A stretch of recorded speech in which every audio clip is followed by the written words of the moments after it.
Maithili express की शानदार प्रस्तुति। मिली-जुली आरती उतारू बाबा विश्वकर्मा के। खड़ा छी ओहे दुआर, खोलू कनी दृष्टि के। खुशी रिकॉर्डिंग स्टूडियो बलुआहा। 17 सितंबर धरती से अंबर, जब छी नाम हम है धर्म के। सृष्टि निर्माता के गाथा गाबै छी, बाबा विश्वकर्मा के छाया में रहे छी। हाँ हाँ हाँ, मिली जुली आरती उतारू बाबा विश्वकर्मा के। खारा छी अहे दुआर, खोलू कनी दृष्टि के। मिली जुली आरती उतारू बाबा विश्वकर्मा के। मिली-जुली आरती उतारू बाबा विश्वकर्मा के। डीजे राजेश बाबा विश्वकर्मा के। पान सुपारी मल से मला गाय के घिले आबू। साझल बेरी बीतल जे छै जल्दी दिया जलाबू।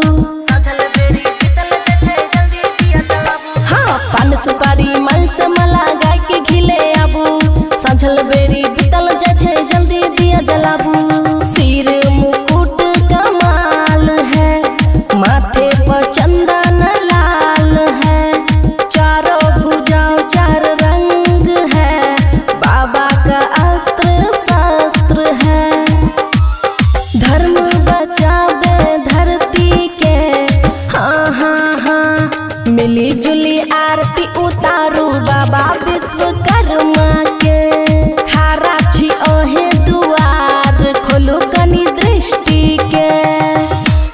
खड़ा छी ओहे दुआर, खोलू कनी दृष्टि के। डीजे राजेश खोलू कनी दृष्टि के।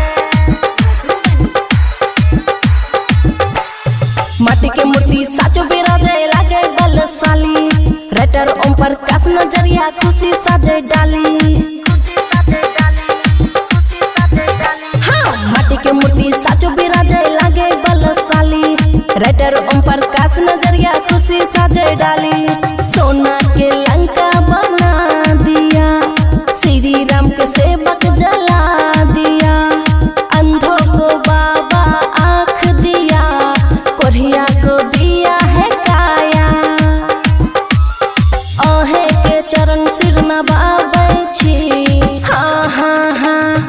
मिली जुली आरती उतारू बाबा विश्वकर्मा के। खारा छी अहे दुआर, खोलू कनी दृष्टि के। खुशी रिकॉर्डिंग स्टूडियो बलुआहा।